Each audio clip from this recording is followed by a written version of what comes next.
Next ہمارے پاس ہے حدیث نمبر 6۔ اعوذ باللہ من الشیطان الرجیم، بسم اللہ الرحمن الرحیم۔ عن عمر بن عوف رضی اللہ تعالیٰ عنہ، حضرت عمر بن عوف رضی اللہ تعالیٰ عنہ سے روایت ہے، کہا کالا فرمایا رسول اللہ صلی اللہ علیہ وآلہ وسلم نے، فواللہ پس قسم ہے اللہ کی، مل فقرہ نہیں غربت سے، اخشا میں ڈرتا، علیکم تمہارے اوپر، ولیکن لیکن، اخشا میں ڈرتا ہوں، علیکم تمہارے اوپر، ان تبسطا کہ وسیع کر دی جائے، کشادہ کر دی جائے، علیکم الدنیا تمہارے اوپر دنیا، کما بسطت جیسا کہ وسیع کر دی گئی، علی اوپر من کانا جو تھے، قبلکم تم سے پہلے،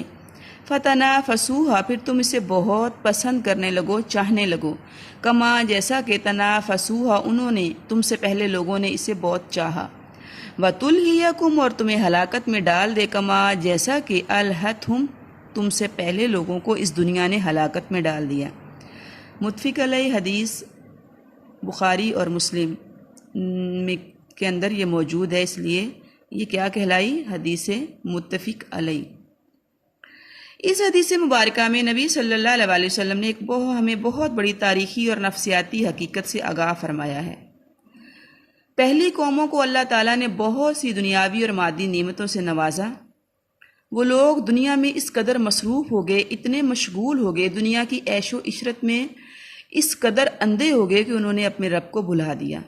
چنانچہ ان کی اسی کیفیت کو بیان کرتے ہوئے اللہ رب العالمین فرماتے ہیں، جب لوگ اس نصیحت کو بھلا دیتے ہیں جس پر عمل کرنے کا انہیں حکم دیا گیا، تو اللہ تعالیٰ ان پر دنیاوی نعمتوں کے دروازے کھول دیتا ہے۔ لوگ ان نعمتوں کو استعمال کرنے اور ان سے لطف اندوز ہونے میں مشغول ہو جاتے ہیں تو اللہ کا عذاب اچانک انہیں آ لیتا ہے۔ اسی طرح بنی اسرائیل کے حوالہ سے سورہ بنی اسرائیل میں فرمایا گیا، کسی قوم کے اندر جب دولت زیادہ آ جاتی ہے تو اس قوم کے آسودہ حال لوگ فسق و فجور میں پڑ جاتے ہیں، اس معاشرے کے غربا امراء کے قدموں پر چل پڑتے ہیں، اس طرح پورا معاشرہ ایک دوسرے کی دیکھا دیکھی فسق و فجور میں مبتلا ہو جاتا ہے اور بالآخر ان پر اللہ کا عذاب آ جاتا ہے۔ دنیا کی رنگینیاں، دنیا کی لذتیں انسان کو اپنی طرف کھینچ لیتی ہیں۔ انسان ان لذتوں میں پڑ کر، دنیا کی رنگینیوں میں پڑ کر، دنیا کی عیاشیوں میں پڑ کر اللہ رب العالمین کے حکموں کو فراموش کر دیتا ہے، پس پشت ڈال دیتا ہے اور یوں مسلسل گناہ کی زندگی گزارتا چلا جاتا ہے۔ ہر وقت اللہ کی نافرمانی اور گناہ میں مصروف رہنے کی وجہ سے دل سیاہ اور زنگ آلود ہو جاتے ہیں۔ ایسے دل گناہ سے تو مانوس ہوتے ہیں لیکن نیکی ان کے لیے اجنبی بن جاتی ہے، اور ایسا معاشرہ مادیت پرستی کا معاشرہ بن جاتا ہے، جس معاشرے کے اندر گناہ ہی ان کا کلچر ہوتا ہے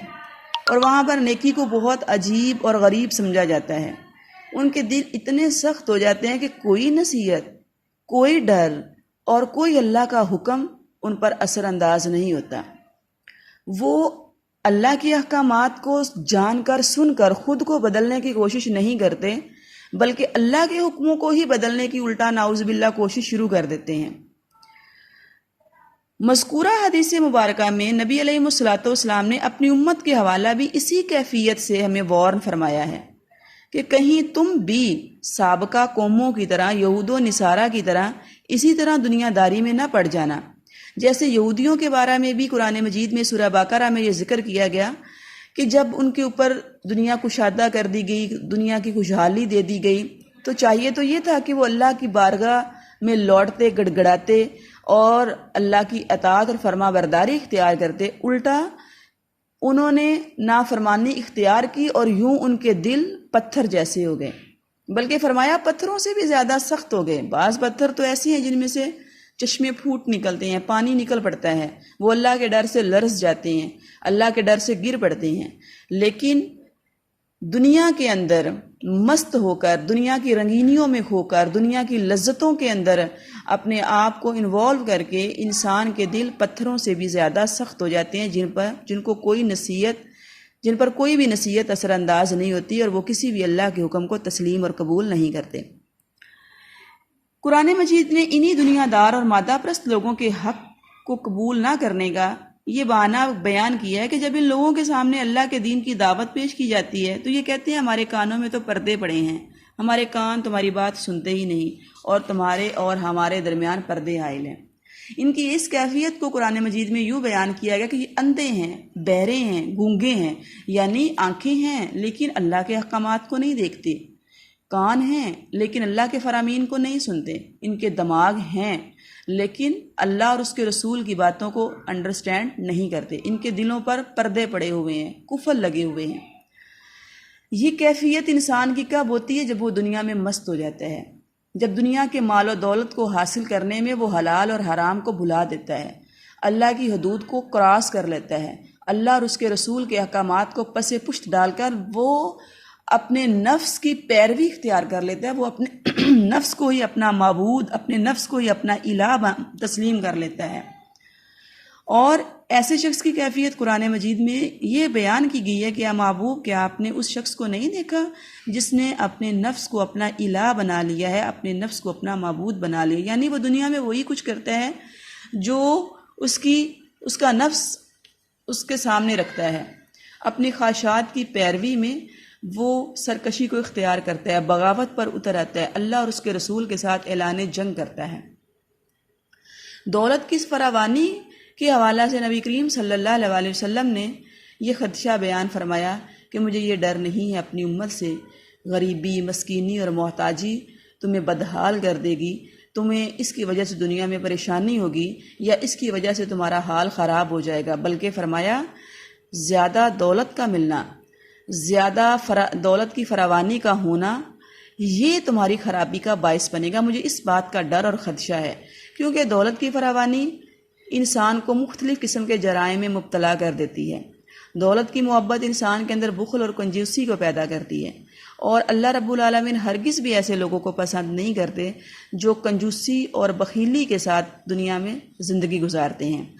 دولت کی یہ فراوانی انسان کے لیے حقوق کی ادائیگی سے اسے دور کر دیتی ہے۔ جب انسان پر دولت کی محبت غالب آ جاتی ہے تو وہ فرائض سے غافل ہو جاتا ہے، نہ تو وہ اللہ کی طرف سے عائد کردہ فرائض کے معاملہ میں سیریس ہوتا ہے، اس کی پرواہ کرتا ہے، اور نہ ہی جو بندوں پر حقوق ہیں وہ ان کو ادا کرتا ہے، بلکہ انسان حقوق اللہ اور حقوق العباد کی ادائیگی سے مکمل طور پر لاپرواہ اور غافل ہو جاتا ہے۔ دولت کے حاصل کرنے میں وہ حلال اور حرام کی تمیز بھول جاتا ہے، حلال اور حرام سے بے نیازی اختیار کر لیتا ہے، شریعت کے احکامات کی خلاف ورزی کرتا ہے، انسان حرام ذرائع سے دولت کمانے میں اس طرح لگ جاتا ہے کہ پھر اس کی کوئی دولت اور کوئی بھی عبادت اور کوئی بھی صدقہ جو ہے وہ اللہ کی بارگاہ میں قبول نہیں ہوتا۔ دولت مند آدمی عمومی طور پر جو ہے وہ عیاشی اور دنیاوی لذتوں میں ملوث ہو جاتا ہے۔ انسان دولت کے نشے میں دوسروں کا استحصال کرتا ہے، وہ دوسروں کا حق مارنے میں ہرگز بھی آر محسوس نہیں کرتا، اور اس کی ہر وقت یہی کوشش ہوتی ہے کسی نہ کسی طرح اس کی دولت میں اضافہ ہوتا چلا جائے۔ یہ دولت کی فراوانی اس میں غرور اور تکبر کو پیدا کر دیتی ہے، اور آپ کو معلوم ہے ایک رائی کے دانے کے برابر بھی اگر انسان کے دل میں غرور اور تکبر آ گیا تو وہ جنت سے محروم ہو جائے گا، اور اس شخص کے لیے سخت وعید سنائی گئی ہے جو غرور اور تکبر کی زندگی بسر کرتا ہے۔ یہ غرور اور تکبر جو ہے وہ امیر اور غریب کے درمیان نفرتیں پیدا کر دیتا ہے، معاشرتی تقسیم کا باعث بنتا ہے، اور یوں اس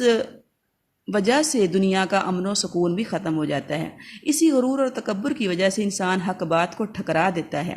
اور وہ صرف اپنے نفس کی پیروی کرتے ہوئے دنیا کی زندگی گزارتا ہے، مادیت پرستی کی طرف اس کا رجحان ہو جاتا ہے، اور یہ دولت، یہ عیش و عشرت جو ہے وہ بالآخر اس کے لیے سرکشی کا سبب اور باعث بنتی ہے۔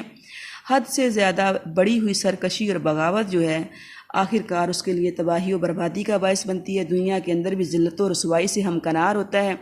ایک مختصر عرصے کے لیے اللہ کی طرف سے اسے ڈیل اور مہلت ملتی ہے، اور وہ اس ڈیل اور مہلت کو اپنے لیے غنیمت سمجھتے ہوئے ہر برائی، ہر گناہ میں ملوث ہوتا چلا جاتا ہے، لیکن جب اللہ کی طرف سے گرفت آتی ہے، اللہ کی طرف سے پکڑ آتی ہے، تو پھر اس کے لیے کوئی بھی فرار کا راستہ باقی نہیں بچتا، اور یوں ہمیشہ کے لیے انسان جو ہے وہ اپنے لیے نقصان کو حاصل کر لیتا ہے، کما لیتا ہے۔ اللہ کے نبی صلی اللہ علیہ وسلم نے اسی چیز سے اپنی امت کو ڈرایا ہے اور اسی خدشے کا اظہار کیا ہے۔ اللہ رب العالمین کی طرف سے مال و دولت کا ملنا، نعمتوں کا ملنا، اور پھر انسان کو چاہیے کہ اس پر وہ اللہ کا شکر ادا کرے، اللہ کے سامنے جو ہے وہ اللہ کی طرف سے ملنے والی نعمتوں، اللہ کی طرف سے ملنے والی خیر اور بلائی پر اللہ کا شکر ادا کرتے ہوئے اللہ کی اطاعت اور فرما برداری کے راستے اختیار کرے، اپنے اندر بخل اور کنجوسی کی بجائے جو ہے وہ اثار اور سخاوت کا جذبہ پیدا کرے، اور دوسروں کے ساتھ غرور اور تکبر کا رویہ اختیار کرنے کی بجائے اپنے اندر عاجزی اور انکساری کو پیدا کریں، اللہ رب العالمین کے سامنے سر بسجود ہو، اللہ کی طرف رجوع کرے، اور یوں اس دنیا کی زندگی کو ہی سب کچھ اپنے لیے نہ سمجھے، بلکہ دنیا کی زندگی میں وہ اپنی آخرت کی فکر کرے۔ اللہ رب العالمین ہم سب کو دنیا اور آخرت کی آسانیاں عطا فرمائے، دنیا اور آخرت کی تمام کامیابیوں سے ہمکنار فرمائے، اور دنیا کی زندگی کے اندر ہمیں تمام رذائل اخلاق سے بچا کر اخلاق حسنہ اپنانے کی توفیق عطا فرمائے۔ وما توفیقی الا باللہ علیہ توکلت وإلیہ انیب۔ آج کے ہمارے اس لیکچر میں 2 احادیث کا ترجمہ اور تشریح ہم نے دیکھا ہے، اس کو آپ نے ریوائز کرنا ہے، اور انشاءاللہ نیکسٹ ہم صبح بات کریں گے۔